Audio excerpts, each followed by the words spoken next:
Hey everybody, welcome to another episode of Memes of the Week. The best thing you can do for this channel is smash the like button the way that female high school teachers smash their students, so this video reaches a wider audience. And now on with the memes. Number one, here's a lesson in gender equality. This trans soccer team plays their very first match as men, and they lose to an actual men's team 19-0. They can't even beat their own meat, as I don't think most of them have any. Even a team of 60-year-old men with dementia could probably beat them at football. I can't imagine how they possibly lost with this wonderful player on the team. Moving on, liberals want to boycott American Eagle because of Sydney Sweeney. But this lady says the boycott won't affect them at all because American Eagle jeans only go up to size 18.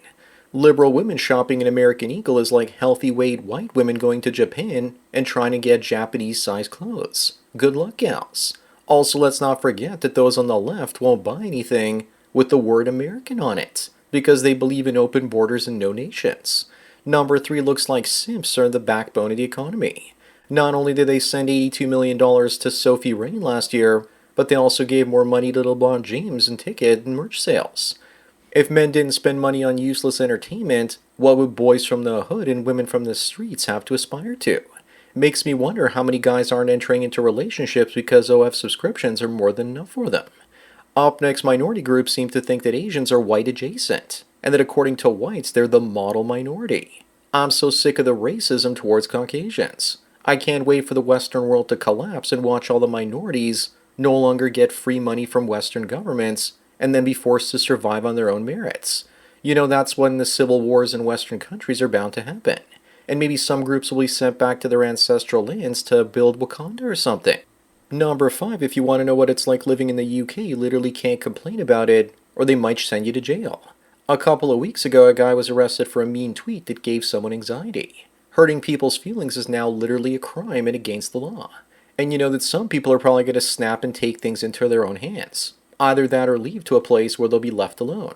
Most unfortunately will end up putting up with this insanity. Moving on, what happens when African minorities make up the majority of people in the UK? Will they continue to receive welfare money? Will they still be welcome, or will they try and rule over white minorities like those in South Africa? Remember that Northern Europe is not South Africa. Without heat in the winter in many parts, you will die. How will many people survive without fossil fuels in northern climates when they become too expensive? I suspect these people will simply go home the moment that hyperinflation wrecks the West. Number 7, Mohammed is also now the most popular name in England, and probably soon the world. And that's probably one of the reasons why extraterrestrials won't make themselves known to us. If they did, Muslims would probably try and wage jihad against them as well. Again, Western welfare states collapse when their fiscal foundations erode, and the more migrants come in and get handouts, the faster that happens. Pray for hyperinflation and buy some assets to protect yourself from it, and let the Mohammeds become poor. Up next, imagine my shock when all these recent shooters are trans or non-binary. Looks like there's something in the water supply making trans people into mass shooters. But this appears to be a wet dream for those on the right because the majority of boomstick rampage dudes are straight white males. But with 4% of the population identifying themselves as trans and only growing, you know that number is going to keep growing too. Number 9, Doug Ford, the premier of Canada's largest province, Ontario, says passport or no passport, let's keep bringing people into Canada. He's a rhino, or Republican in name only, or conservative here in Canada.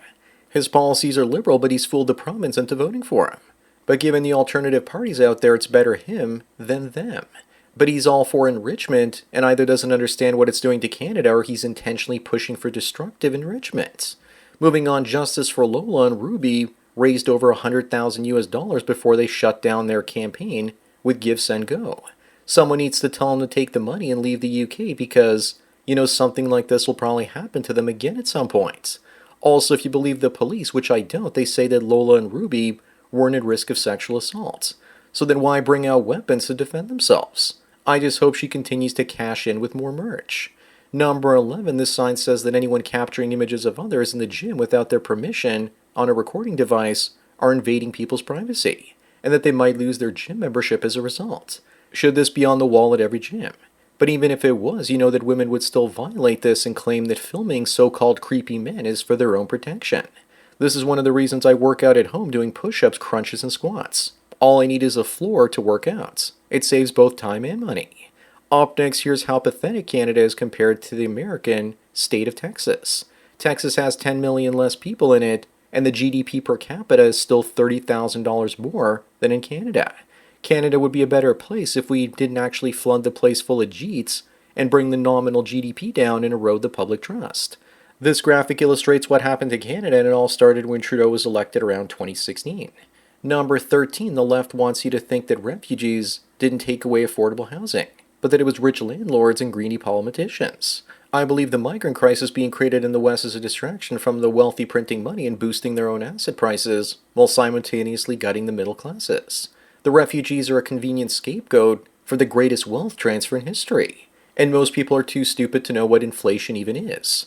Moving on, Pamela Anderson, ex-husband, John Peters, plans to leave her $10 million in his will regardless of if she needs it or not, and they were only married for 12 days. He's so weak he's giving her alimony money even after a marriage that was annulled. This is a grade A simp behavior maneuver. Maybe she pegged him real hard and he'll never forget it. But I suspect the reason he's going to pay her is so she doesn't badmouth him when he's gone. Number 15, going back to Canada, many landlords are exchanging friends with benefits for rent.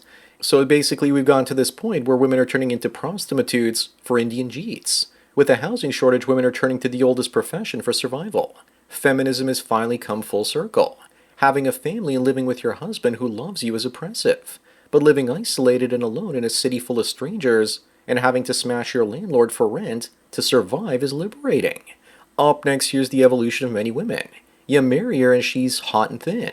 And 2 years later, she enters her comfort stage and lets herself go. So many of them pull the pin on the fat grenade. It's not just a US-Canada thing. It's contagious and has moved south of the Mexican border as well. If they didn't put on all this weight, then how would we give black men a chance to have their turn with these women as well? Makes you wonder what happened to the guy that's with her. Number 17, the Liberal Party's affordable housing plan is coming along nicely in Canada. Look on the bright side though, Canada will have tons of new trailer park boys. These things cost 10 grand to build, and meanwhile, they'll probably build the government for 100 grand. And if you make a fuss, they have wheels, and they'll just tow you away to a discount trailer park. These are cute if you're camping, but what happens when it's 20 below in the winter, and you have to use the community bathroom? Moving on, this woman says that this is how she would sit on the public transit if she were a man. But in reality, she's just sitting in a way that invites migrants to grape her. But I think this is a self-burn because she's blocking the disabled people seat. It says not all disabilities are visible, but she's clearly retarded. Here's some actual female behavior in public transit. It's the bags. It's always those massive bags. Number 19, this woman chose 20 days in jail over 2 years of probation. Which one is better?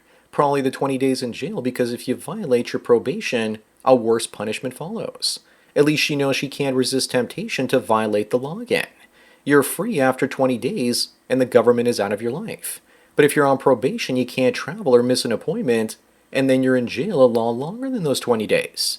Up next, more women than ever are choosing to have kids alone, and using private sperm donors, and then probably trying to trap the donor with child support too. These poor kids, they don't even have a chance. Without a father in their life, they become promiscuous 304s or criminals, and women don't care. They're creating the so-called toxic masculinity that they say they're so against. They're choosing some Chad's sperm to have a baby instead of some betas. This is what happens when women are wealthy enough to avoid men. Number 21, you find this box of cash, and what's your first move?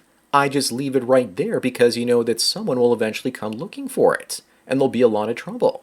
Another reason I leave it alone is because I don't want this guy coming after me asking me, what's the most I've lost in a coin toss? But seriously, if there were no issues and it was scot-free money, I'd convert it to physical gold or Bitcoin.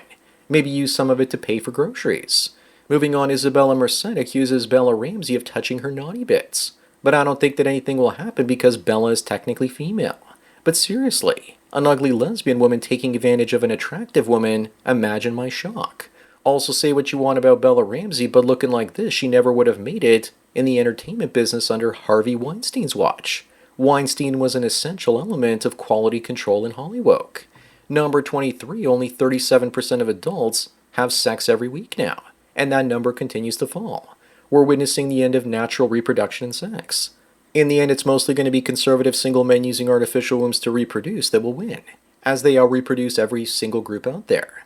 As for this, it's primarily because women are getting pickier and pickier. My guess is the same percentage of women are having sex like they did 30 years ago. But men having sex has fallen off a cliff, and you just can't see it here. Up next, you can never make women happy. This one has a husband that's drop dead gorgeous, but still chooses to cheat on him with an ugly man. Sounds like she's being unfaithful just for the sake of being unfaithful. He probably read this and still can't leave her because she's going to take most of his wealth and kids. The reason she's probably cheating is because women can't respect a man that they actually have control over. She's probably going to blame him for this, and then he actually pushed her over into it. Number 25 and the last one, which of these two woke tards would you smash if you had to pick one? The one with the I hate my father haircut, or the one that hates all men and looks like an alleyway full of graffiti? They're both just examples of countless variants of the I ran out of psych meds archetype. I say avoid picking either of them because they look like they would be with each other until one of them gave the other a black eye. So that's it for another Memes of the Week. Please give this video a like to push it up in the algorithm and so new viewers can find it. If you enjoyed this series and want me to keep making it, then donate it to PayPal and Subscribestar links. Anyways, enjoy the rest of your day, and cheers.